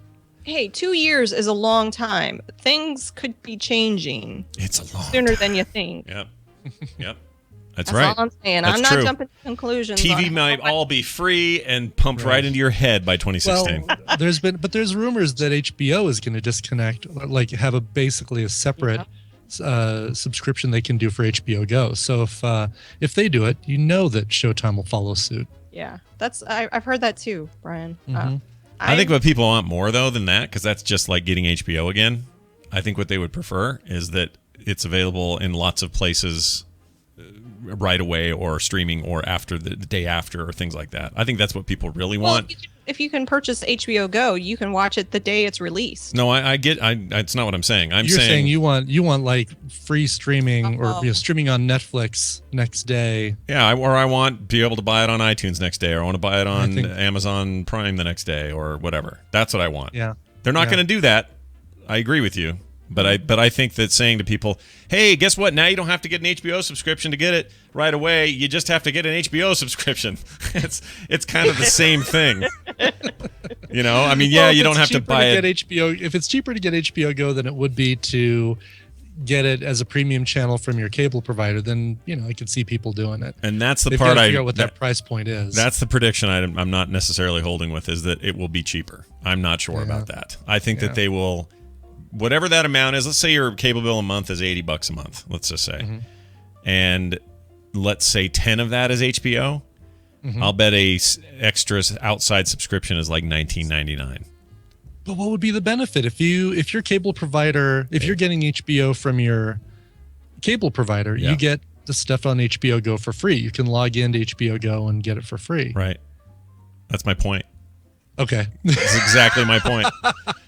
Okay. Because what I'm saying is they are not going to make you a deal. It's like streaming. It's like video games, digitally downloaded video games. They're not going to drop that price because they're saving all that money on plastic and shipping. See. Okay. They're just going to nail us. That's what's going to happen. I hope not, but you're positive. And it might be worth it. I'm not saying it won't be. I just know how this stuff goes. It's not like going to go, and HBO subscriptions are $8 a month. There's no way in hell they do that. I just think there's a major shakeup. I mean, we're at the beginning of everything kind of shaken up, and I think in the Tadpole, their art engineer said, unless Netflix buys HBO. I mean, these are things that Amazon could decide. Hey, we're doing TV pilot shows. Maybe we should. You just never know. You don't know. They could do weird things. I guarantee nobody's buying HBO. They're a very profitable company. Maybe they'll buy Showtime. Maybe they'll. Yeah. Now that is reasonable. Actually, that kind of makes sense. Stars. Yeah. Although NBC, I think, owns Showtime or something. I think. Wait a minute. I may have that wrong, but one of the major networks owns Showtime, and that's not see good. Some shakeup happening. feel like the rumblings are happening. You're getting more video on demand at the same time as release in the theater. This is how people want to watch. They want to watch on their schedule when they want to watch it. Watch when they want to watch it. Exactly. We're killers. You've influenced me. Yeah. So yeah, Louie, watch it. It's on Netflix streaming. 3 seasons of Louie. I just love that show. It's great. One of my favorites. Very few shows do I want to watch right when they're released, and this is definitely one of them. So catch up.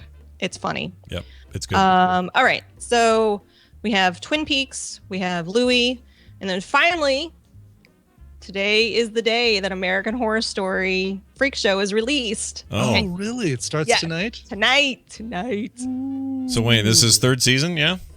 This is 4th season. 4th season. But you can watch the first 2 seasons on Netflix, and you can watch them on Amazon Prime. So tell me if I've got this wrong. Let me break down the seasons. Season 1 is all about Dermot McRolney burning his wiener on the stove. Murder. Yes. How did I know that was coming? Yes. Second one was Crazy Hospital Time. Asylum. All right. Third one is a bunch of witchy ladies. Right. Coven. And then this new one's about bearded ladies and a guy's got a penis on the back of his head, stuff like that. Right. I don't know about that last part, but it's called Freak Show. All right. Are you prepared to watch my flaccid penis as I walk away? No. And the answer to that is no. Can I just say, if you're at all interested in Freak Show, you should be liking them on Facebook and go to their Facebook page, because they've been releasing 5-minute clips of all of the actors involved. So they have the world's tiniest woman, and she's so tiny. She only weighs 11 pounds. I mean, I don't know how to. I love how you said it, though.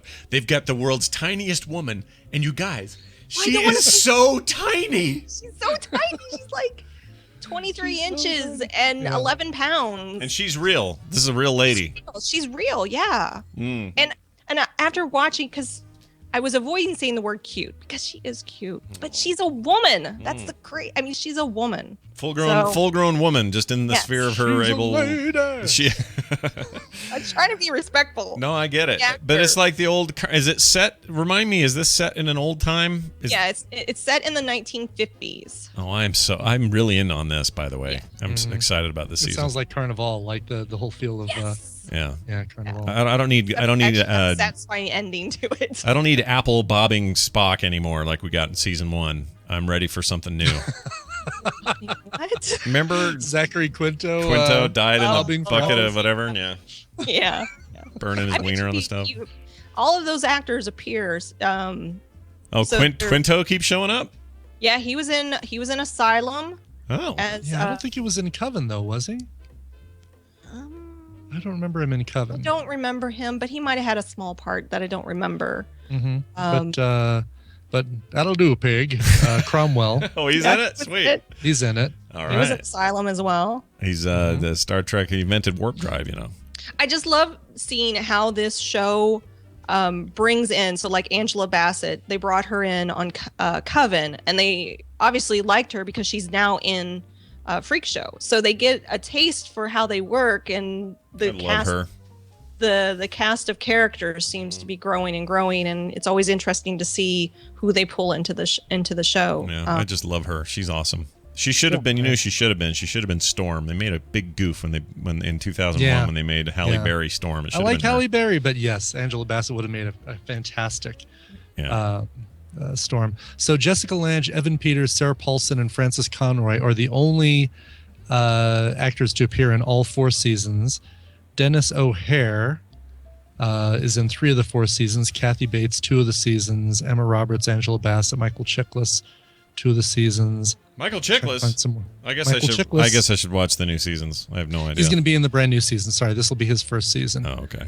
Lily Robb, Tessa Farmiga, 2 seasons. Zachary Quinto, only in the first 2. Dylan McDermott. Oh, he was in Asylum as well. McDermott was? He didn't burn his wiener on the stove, but that's right. He was at the end. Oh, yes. What was he doing at the end? I can't tell you. Was standing over a stove with his wiener out? Go watch you gotta watch the season. All right. James Cromwell, I guess only in Asylum. I thought he was in Coven as well. Joe Fine. They said, that'll do, James. That'll do. That'll do, James. Yeah. Interesting. All right. Well, there you go. Those are 3 fine recommendations, and there's a Halloween bent to at least 2 of them there. Yeah. Which I like. Twin Peaks, while not Halloween themed in any way, is weird and scary in its own way. Yeah. Hey, speaking of weird and creepy, I wanted to throw a bonus one out because it's just, it's weird, but it's a kid's movie, and it's something that Mateo is just, he loves it. I'm kind of with it. It's weird. It's called The Oogie Loves in the Big Balloon. Oh, I've heard of this. The only reason why I'm bringing it up is because I've never heard of Oogie Loves. First, they're weird creatures. Yeah. Kind of like Teletubbies in a way. Yeah, because they're suits, right? Big people are in them. Yeah, big suits. But the actors they got to participate in this movie is really funny to me. And you have Carrie Hughes from is that how you use? I always thought it was Zoo Ways, or I don't know, who knows. The guy, he's Princess Bride. He's the dude. Christopher Lloyd. Yeah. Marty. Jamie Priestley. By the way, Christopher Lloyd doesn't say anything because it's him, Jamie Priestley. Well, I'm sure glad they got him then, because I know. Here's what's funny. They're playing a Spanish couple, and so Jamie Priestley has a Spanish accent, and she talks like this. Well, it's more Italian, I guess. I don't know. Wait, you're talking about Joy from My Name is Earl? Yes. Oh, wow. All right. So she is speaking for the most part, and Christopher Lloyd is her lover. What? So weird. That's really weird, dude. Weird. It's just weird. I know this is aimed directly at kids, but man, did it review poorly. 25% on Rotten Tomatoes. Oh, wow. In it. Yeah. I'm a big Cloris Leachman fan. Yeah, she's great in Raising Hope. Yeah. Nothing wrong with her. But Mateo loves this, and it's kind of creeping me out, and I just had to mention it because it's like, to me, it's almost as scary as American Horror Story. Well, kids, I mean, whatever. Kids, there's a certain range of kids. Yours is right in the middle of that, where stuff like this just resonates. Yeah. And then when they get older, they'll be like, whoa, what the hell was that about? What was I watching? Yeah. But there's this little development period where stuff like that makes sense. That's okay. Well, all right. Well, there's your bonus. The Oogie Loves in the Big Balloon Adventure 2012.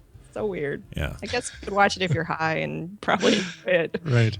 One of the worst reviewed films of that year, it looks like. That's crazy. Wow. Well, there you have it. Nicole, always fun, always fun. You don't want a Quizler real quick? Oh, Quizler, go. Yeah, Quizler. I always forget about these, but it's not because I don't like them. It's because I'm just dumb and forget things. So. I almost forget them too. Yeah. So. Oh, well, you know what? Here's what I'll say about Quizlers. They truly satisfy me. All right, go ahead. Why isn't it not playing? Hello, play, please. I don't know. Oh, I'm sorry. Is it not working? Well, it's not opening iTunes, and you're gonna have to act it out for us. Yeah, I'm sorry. All right. I will just skip it this week. No Quizler. Oh. Suddenly his nostrils quivered. I know. I have a little narration about what made me think after that. All right. I don't know what's going on, but iTunes is being really stupid right now. Well, hook us up next week for another Quizlers episode. You can find her on Twitter at Nicole Spag. The great shows like Ladies of Leet, Nerd Parents. Hey, when's our episode going up? Is that soon? I'm releasing it. Lost it, ran away. Oh, sorry. That was the Quizler. Oh. But you can play it now if you want. Yeah. Our episode will be released today. Oh, sweet. And here's your Quizler. All right. Okay. Kelly lost it, ran away. They found her in a flea bag motel someplace, coked out of her gourd. Meanwhile, you, Sam, are voted Educator of the Year. Some crap. They put the two of you in front of a jury. They're gonna look stupid. They know it. Why do you think they haven't taken your statement yet? Okay. Is that My Cousin Vinny? Nope. I'm going to say that's John Cusack. Nope. No? No. Yeah, there was I can hear what you were thinking about John Cusack. There was a point where his voice... It's a hard one. This is one that Iceworm did. So this is he categorized them easy, medium, hard, and this is from the hard category. So gotcha. I'm curious if you'll get it. Yeah. By the way, there's a conspiracy going around that Iceworm does everything for everyone. There's just a little conspiracy. Where would people get that? I don't know how they get that idea. So I have no idea then. That's completely weird. Can we play it one more time for you? Yeah, let's try it one more time. Sure, yeah. Kelly lost it, ran away. They found her in a flea bag motel someplace, coked out of her gourd. Meanwhile, you, Sam, are voted Educator of the Year. Some crap. They put the two of you in front of a jury. They're going to look stupid. They know it. Why do you think they haven't taken your statement yet? Oh, man. Is that To Die For? Mm-mm. I give up. I don't know. Wild Things. Oh, Wild Things. Oh, really? Wait, who's the actor there? I can't tell who. It's whoever's. Matt Dillon, it's not Matt Dillon. Yeah, it's not Matt Dillon. No way, that's Matt Dillon. No, because he's the teacher. Kevin Bacon. Or the Party for Five. Oh, that's girl. right. He's getting talked to by, Matt Dillon would have been the guy that was getting talked to there, huh? I have no idea. I have no idea. I just remember that movie being super dumb. Yes. I blame Iceworm. Yes, blame him for that. Bill Murray? That wasn't. Was Bill Murray in? No. Was Bill Murray the lawyer in Wild Things? No. In Wild That's Things. That's what Irony Man is saying. He's being ironic, or something. It can't be him. Can't trust. Wait a minute. Iceworm is saying it's Bill Murray. It's really? Bill Murray. Not Bill Murray. Bill Murray. Play just a little smidge of that. Just a tiny taste. I don't hear him. Kelly lost it, ran away.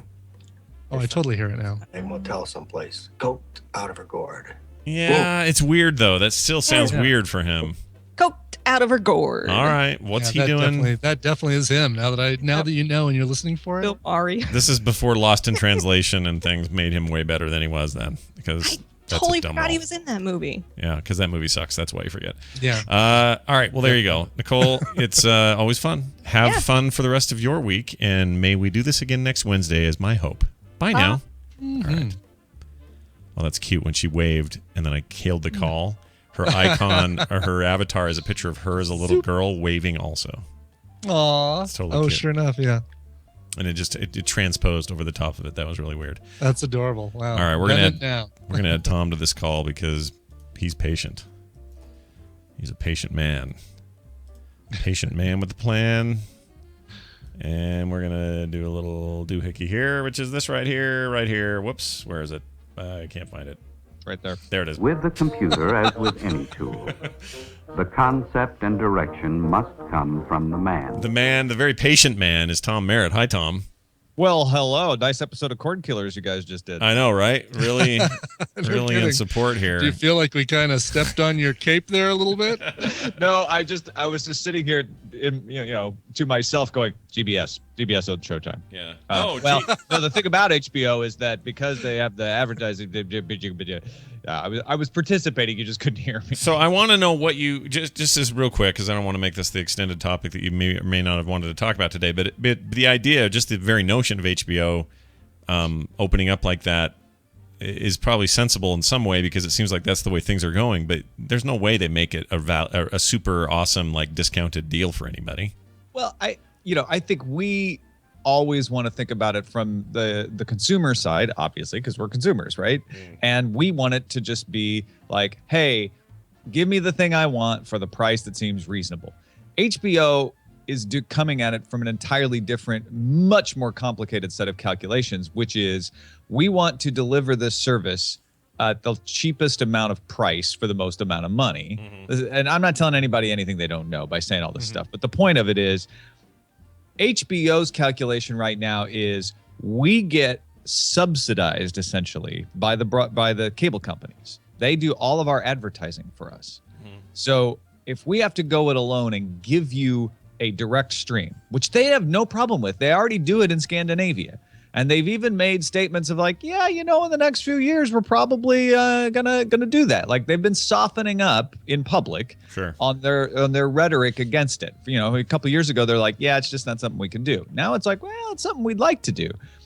The reason they haven't done it, and the reason that they're taking these baby steps, is they have to do it in a way that doesn't suddenly shoot up their costs of marketing.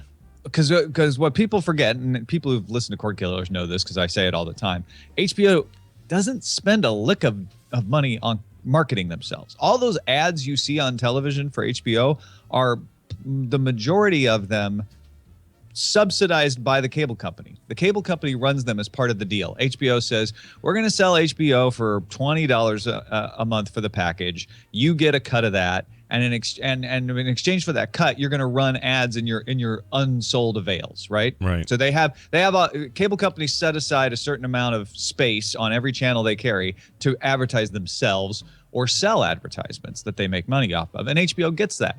So HBO's like, well, if we start having this product out here that we sell directly to people, the cable companies are gonna go, well, we're not agreeing to run your ads anymore. Then, like, you're competing with us. You're directly against us instead of with us. And so that's what they're trying to negotiate. When it comes to the price of what that service is going to be, I think you're right, Scott, that it's going to be very high at the beginning because it's the only way that the cable companies are going to be comfortable with it. I think Time Warner, which is the company that owns HBO, has gotten to the point where they've got the cable companies used to the idea of this is going to have to happen, right? And so the negotiation, I'm guessing, this is all guessing right now, is great. Well, how can we make it happen in a way that is the least detrimental to the cable companies? And the cable companies want to be TV everywhere, right? So HBO Go is a huge asset for them right now. If you can go buy it for $8 a month, it's no longer an asset for them because a bunch of people are like, well, that's all I really wanted anyway. Goodbye, cable company. So that it has to be priced in a way that only people who wouldn't have paid for cable would get it. And people who do buy it say, well, actually, that's not much more expensive to just go ahead and get cable. And then I get HBO Go, which is why you're seeing AT&T, Time Warner Cable, Comcast all come out with packages that are like $30, $40 a month for basic cable plus HBO. Yeah. Yeah, and you're right though. This is all not half steps, but this is all middleware for a while because this is just the way it is. It's like I always bring this comparison back to digital purchases in video games as a comparison because they had some of the same challenges. It's like, well, we can't just tell Walmart to screw off. We're going to have everyone download everything at a discount and not ever have to go into your store again.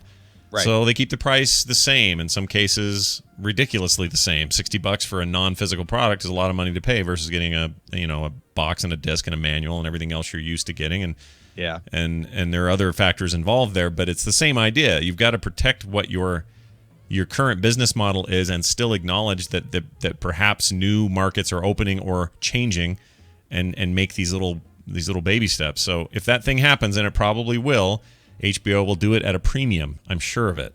And there will be a bunch of us willing. Yeah. Look next year at what Dish, Sony, and Verizon do with their online television services. Those are all likely to launch next year. Yeah. And Dish would be the most interesting one because Dish is already a regular satellite cable provider, right? Not a cable satellite provider. Right. And what they do with HBO, I think, will be indicative of where HBO's head is at as far as their future strategy. If you can sign up with Dish and it's like, hey, our basic package is $20, but we'll add HBO and HBO Go for $25, then I think that's what you end up seeing, right? Yeah. Is HBO not ever going entirely solo, but tagging along with these companies that are going to provide essentially pass services for us. You'll get linear programming, live programming, but also the ability to log into all of these services like Showtime Anytime and HBO Go, et cetera. Yeah, it'll be interesting. I whatever. I'm all in for these baby steps because I know they have to happen. It's nice to see them happening. So yeah, they're cute. They're babies. They're adorable, right? They waddle towards you saying, "Look, we've got adorable Game of Thrones little business models. Winter is coming." Oh, he looks just like his father, broadcast television. Oh, that's adorable. They have the same eye prices. That's adorable. You can see it right in their prices. Yeah, that's adorable. So, Tom, probably not the topic you had, but it's Tech Day for you, and every day is because you do a daily tech news show. The daily's right there in the name, and I think I'm on that show tomorrow, which I'm very much looking forward to. You are. In fact, I just sent you an email reminding you. Oh, so good. Yeah, consider yourself reminded. I am planning on it. I always enjoy it, and looking very much forward to that. But today, what are you culling of interest for the show? Yeah, it's an interesting day. There's not one of the big stories. This tends to happen in the wake of large announcements, and we had a big announcement from Microsoft, big announcement from Apple, and everybody's sort of recollecting their announcement fodder for technology that way. But one interesting thing happened earlier this week was the split of HP. Hewlett-Packard announced that they're splitting between HP Inc., which will be the company that sells the ink. That's how you can remember it. And also the printers and the computers and the laptops. And Hewlett-Packard Enterprise, which will be their business services, their data, their cloud storage, their data analytics, big data, all that kind of stuff, their servers. And we heard about eBay and PayPal splitting up last week. Today, Symantec, apparently, according to Bloomberg, is considering splitting up. They have a storage company that they bought a few years ago called Volantis. Am I good? I forget. I should have written this down. Pretty close. It's the lost company of Volantis. Yeah. Yeah. I always thought that was a myth.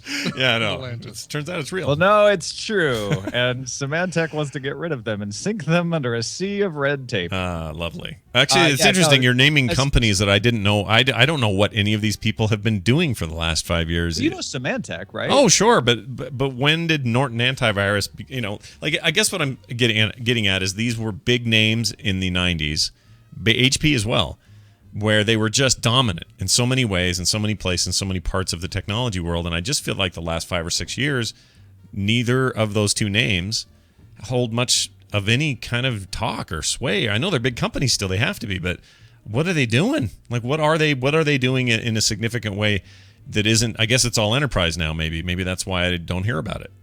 Well, and that's interesting. Veritas is the name, by the way. I finally found it. There you go. In Symantec, Veritas, until they spin it off as a separate company. Right. Symantos. I think what you're reacting to is that companies that had a great business model in the late 90s and early 2000s are realizing, wait a minute, I think it's time to diversify. And this, I don't know enough about business cycles to say for sure, but it seems like this is a typical process, right? You have businesses all conglomerate to try to get these efficiencies, and they pull little parts out of each other and make themselves better, and then they diversify and they throw them out. Yeah. It is interesting to see Facebook is acquiring right now. They're buying things. They're buying Oculus. They're buying WhatsApp. They are in the acquisition mode, and Amazon's doing the same thing. Sure. You see these older companies realizing, wait, the conglomeration of businesses that we have now isn't suitable for the current climate anymore. Having a storage and a security company together made perfect sense 5 years ago. Sure. It doesn't make sense anymore. Let's diversify. And this is all for the shareholders, right? They say, well, we can't just close down a business. Let's split up so that the stockholders get value and whatever's left. And then somebody else will come along and buy one or both of those companies and make new combinations that do make sense. Yeah. But I mean, so if you had to just say to me, what is HP's bread and butter right now? What is the thing they do the most that makes them millions of dollars? What is Allison Sheridan and I had a great conversation about this on Monday, because what makes them the money right now is the part that's going into HP Inc. That's the selling printers, mostly selling printer ink. That's where they make a huge amount of money. And selling laptops and desktops makes them money. But it's a declining market, especially the desktop market. Yeah. And the laptop market is shaky. Its prospects aren't as great as it used to be. What isn't making them the huge margins yet, because they just aren't as good at it as they should be, is the enterprise services. Some of the enterprise services that they do. Right. They're getting lots of competition from the IBMs and Ciscos of the world. They do make a decent amount of money on their servers and their server integration. And Allison was pointing out, one of the things that they used to be able to do as a combined company was say, we can outfit your entire enterprise with desktops and printers and servers and an enterprise solution, et cetera, et cetera. Sure. So what they're banking on is the growth market.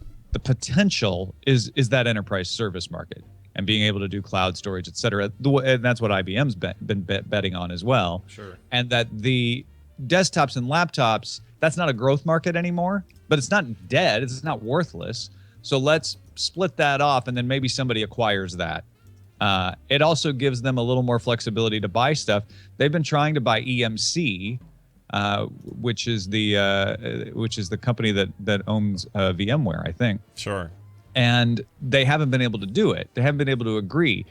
Part of it, I think, was that they didn't have the flexibility to do it, given some of the competing things that they do with the desktops and laptop personal systems, et cetera. So now that they're separate, maybe you'll see them start to acquire more companies because they can make a better offer now. Sure. Well, it's just so interesting to me because I was starting to feel like HP, who, by the way, do you guys remember when you could go to Costco and buy an HP iPod? Do you remember that? For a little while there? Wasn't that weird? That was weird. That was a interesting move. You wouldn't see Apple make that move anymore. They're not even, we're not even sure they're letting the Beats name stick around. And yet That's funny. I remember the clone computers. I remember the power computing clones, but I don't remember the HP iPod. Yeah. I remember that HP iPod because we covered it. I think I was at CNET. I might have still been at Tech TV, but we covered it with that angle of like clones were the thing that almost killed Apple, and that Steve Jobs immediately was like, we're never doing Put the kibosh on, right? Yeah. And yet then he let an HP branded iPod. It wasn't a clone. It was made by Apple. Yeah. But he let an HP branded iPod out there. Yeah, it had an HP. I remember seeing one at a Costco. They had an HP logo on the back, and it was the same model as the iPod 3 or 4. Just the iPod. It was no different than that U2 iPod that was. That's right, the black and red one. Yeah. So I guess it wasn't a clone thing. It was just a HP gets to sell these, but we still made them and sold them to HP at whatever. Yeah, that's weird. What a weird thing. I do remember those. Yeah. But I remember when I just remember feeling, or I lately been feeling like every time I hear somebody say something about HP, I'm like, is that like Gateway or Compaq where nobody cares anymore? Or is there a bigger deal happening? And obviously there is. They're a huge company. All that doghouse money that's affecting your opinion. I guess so. But like Gateway, I just went to gateway.com for the heck of it, and they're still kicking it, making Gateway computers, and they don't not exist anymore. Like, I don't know what Compaq's doing. I think they got absorbed by HP, in fact. But yeah, they did. Compaq, HP bought Compaq, and they sold some HP Compaqs dual name for a while, but then they just retired that brand. It's just, to me, it's just such a different climate now with different players. And in some ways, I'm very nostalgic for the late 90s, early 2000s for the companies that were kind of at the top of their game then. And I don't know, hearing about HP and just hearing about them having to split stuff off, I know it's not necessarily a negative, certainly not for shareholders. It could be a very good thing, but it's not even the first time they've done it. HP and Agilent split off about 15 years ago, roughly. Agilent is actually what HP was founded to do, which is measurement technology. The first product from HP was an oscilloscope back in the 40s. Oh, wow. And so in 15 years ago, they said, look, computers and PCs, that's where it's at. That's the growth market. And they were right. And they're like, this measurement tool thing, it's stable, but it's not growth. Let's spin it out. And they did. Yeah. And Agilent has survived, and it's stable. It's worth about what it was worth when they spun it out. So it was a smart move. Yeah. My last CAT scan that I got, because when I went in for that stupid thing last January, it was an HP, big old HP's CAT scanner thing with a big fat HP logo on it. And I thought, man, they sell those things real cheap, but you have to pay a lot for the cats. And I remember at the time thinking, I wonder how much the ink cartridges cost to replace in this thing, I was making all these dumb jokes in my head, but sure enough, HP's still got their hand in a lot of medical device stuff. Tomography cartons that they stick in. Yeah, I'm just always surprised by where certain companies have poked their head in and where they haven't, and I don't know. And living in this Google, Apple freaking Facebook world we live in now, it's just those players just hold so much less sway, or it starts to feel like such an artifact. It's like playing Quake again or something. And it's just weird to think about these things. But as always, entertaining, fun stuff to discuss with Tom, because he comes on here and does that with us, and we just feel smarter when we're done. Tom, anything else we should mention before we cut you? Yeah, we should mention VMware is not owned by EMC, but you called me smart. I'm dumb this morning. I can't remember Veritas or anything. Oh my gosh, you've ruined the whole thing. Even on a dumb day, you're smarter than me. on my smartest day. Thanks. Oh, that's sweet. So you've got a lot going on, a lot of things happening. I'm excited about your new Sword and Laser Patreon. That's awesome. Yeah, patreon.com/sword and laser. We are funding the show now directly from the fanses. So thank you to everybody who's agreed to help us out there, and we're already doing better than we were taking advertising. That's awesome. great. Yeah, I'm always happy to see these new ways of. I mean, it's helping us. It's helping everybody. I feel like we're on the verge of, and who knows if it's Patreon down the road that they're the guys for sure that are, that they're the end all be all for being able to fund projects and things like this. But I still feel like it's the future in some way or another. It's directly connecting with our listeners and patrons and letting them give us money for what we do. So that's a good thing. The chat room is busily pointing out that VMware is owned by EMC. And then Eskimo Pie says they bought the VMware software and then Oracle bought the rest. So that's what was confusing. Well, now I want an Eskimo Pie. So now we've come full circle, really. Eskimo Pie's right there in the chat room. I think there's an IRC command for eating one. Brilliant. Possibly / eat Eskimo Pie. Yeah, or replace the old trout, slap you with a trout thing or whatever. I'm sorry, I got distracted by figuring out. That's what the chat room does. That's their job here. Sword and Laser Patreon. I love this model and super happy about that. Also, next week is New York week on Daily Tech News Show. Oh, good gosh. Well, because Eileen is out there working for YouTube for a month, doing some stuff for the new YouTube space in New York, and so I'm going to go and spend a week hanging out, and some old friends, Ayaz Akhtar, Mary Jo Foley, Dan Patterson, Andrew Zarian, a few other folks are all going to stop by, and we're going to chat New York style, which means for me later in the day. Yeah, from the West Coast to the best coast, as they say. I don't know. I have no loyalties. The best coast is the Mississippi coast. Ooh, I'd tell my wife that, and maybe she'll go back one day. I don't know. Tom Merritt, everybody. Ace Detect on Twitter. Daily Tech News Show later today. I'll be on there tomorrow. Can't wait. Thanks, Tom. We'll talk to you later. See you, Tom. Bye. Wearing that St. Louis hat. Always representing. Mm-hmm. Yeah. I just had a thought, but I'll have to tell you off air. My idea. Oh gosh. Okay. Actually, you know what I'll do right now? You're going to put it in Skype? Yeah, I'm going to send you a... I don't want to do it in here, though. Well, just hold on to your butts. Here you go. I'll say it right here. I'll say... Text me. Hey, wait. Is today your birthday? You asking me? No, that's... Your birthday's in August. Yeah, my birthday's in August. Why does Skype just told me it's today? Yeah, no, it's not. Yeah, I don't know where Skype What the H, Skype? Okay, anyway, Skype's here it is. A big fat liar. We should... Okay, read this. Okay, you ready? This is some great radio. There you go. I know. It's some good radio. All right. We're like all these people doing that, man. Yeah. All right, we're going to do fast emails because we're going long today. Emails brought to you by. Do you like playing games? Yes. Oh, yes. you do. Yeah. Do you like talking about those games? Yes. Who doesn't? Nobody. Do you like the Google Hangouts? No. Oh, well, maybe not. But nevertheless, those things combine to bring you the Game Club. Our first episode will be over the new Super Smash Bros. I know you hate that word. I hate it. Super Smash Brothers for 3DS. Tune in Friday, October 17th to catch it live on Google Hangouts on air. And you too, dear listener, can join in the conversation. That's the Game Club. Find us on Reddit at /r/the Game Club. I don't like bros and I don't like verse. Verse, yes. He-Man. I'm going to do Mario versus Link. Ugh. It makes me sick. Quick emails here from Dave, who wrote in and says, you made a comment about Ebola a couple of days ago, and it's bothered me because it goes towards some of the hysteria surrounding it. It's not easy to catch. It's not airborne or animal/insect transmitted. You need to make contact with infected bodily fluids in order to become infected. I've attached a Newsweek link, blah, blah, blah, right on, Dave. You're right. You're totally right. I did not want to make it seem like it's... Because it isn't. I'm with you, dude. Hysteria needs to go down on this thing. You can't get it from breathing on it, dude. You'd have to, mix blood or something. Or other fluids, Brian, if you know what I'm saying.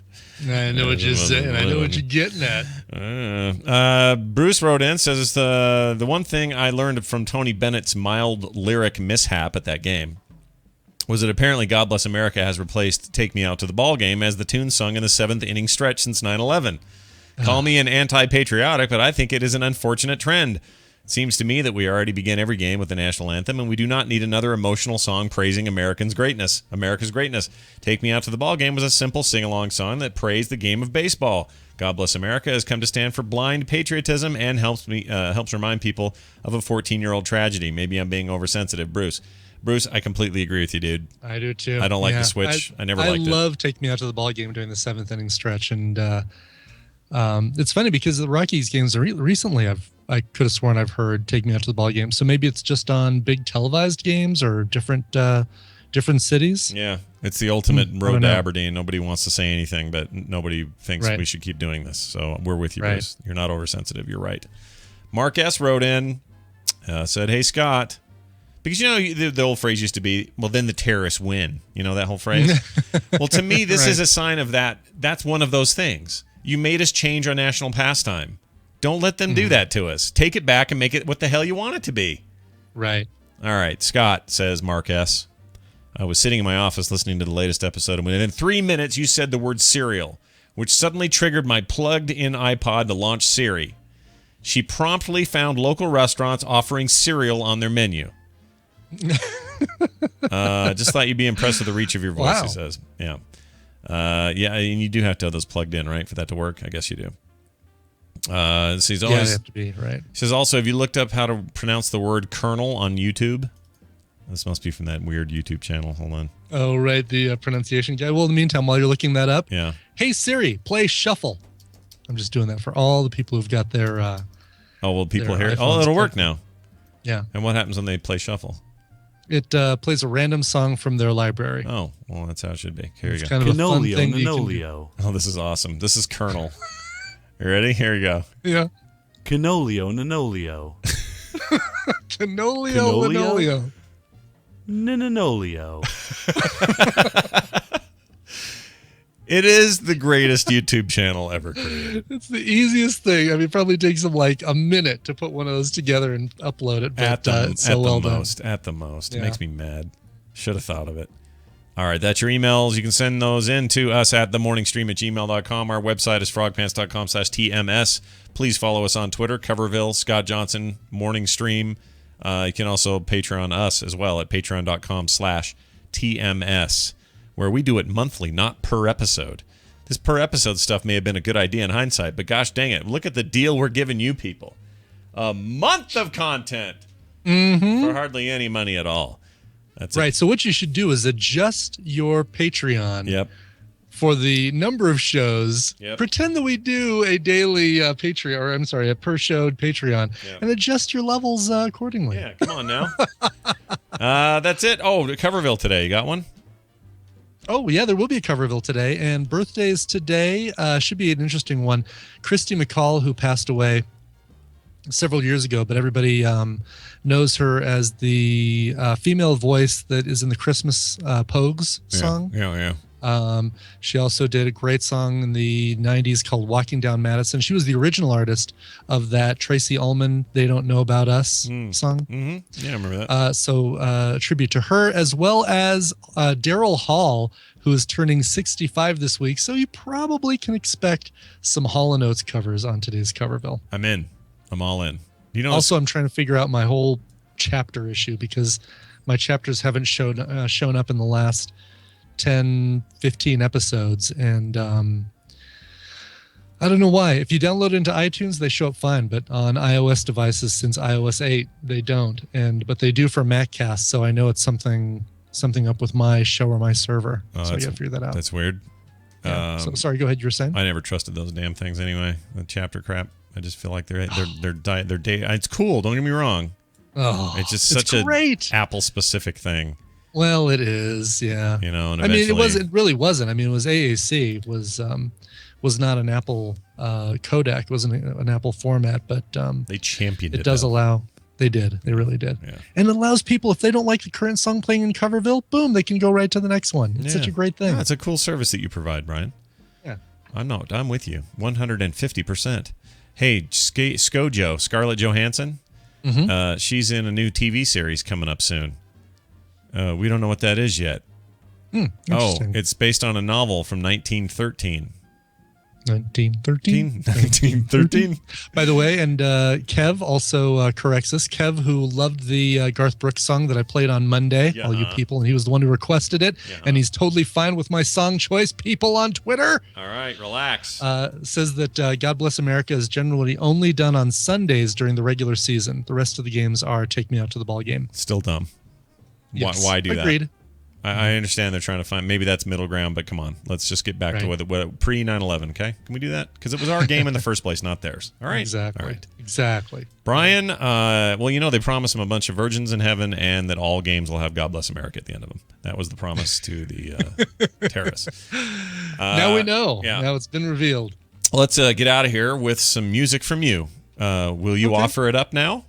I would be happy to. This one goes out to Katie, a.k.a. Turtle. My husband, Gary, a.k.a. Garmachi in the Tadpole, should be climbing Mount Katahdin in Maine on Wednesday, October 8th. This is significant for two reasons. Number one, October 8th is his 45th birthday. And two, Mount Katahdin is at the northern end of the Appalachian Trail. He started hiking at the southern end 5 months